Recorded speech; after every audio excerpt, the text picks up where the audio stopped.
Hey guys, salut mes amis, och hallå gubbar. Maxime here. This video is for Wingman, the game mode where you play 2v2 with either a friend or with a random person by waiting for someone in your lobby. And with a bit of luck, a global elite player might These 5 tips are very basic but good to know, and since I've already made a video like this for Guardian missions, I feel like I should make one for each game mode. Even though Wingman is almost over for this week, you will still be able to play it in the following weeks to come.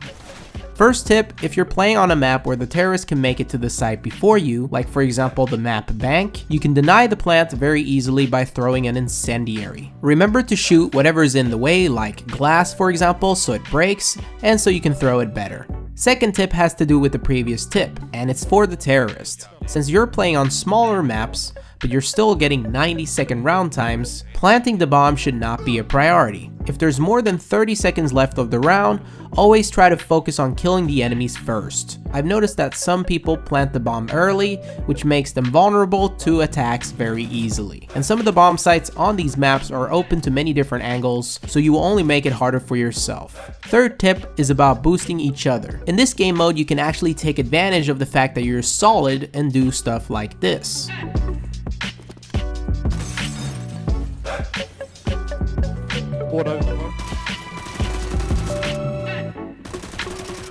Or like this. It's very unexpected because Valve likes to remove solid players from their game modes, which means that you can go through each other, but not on Wingman.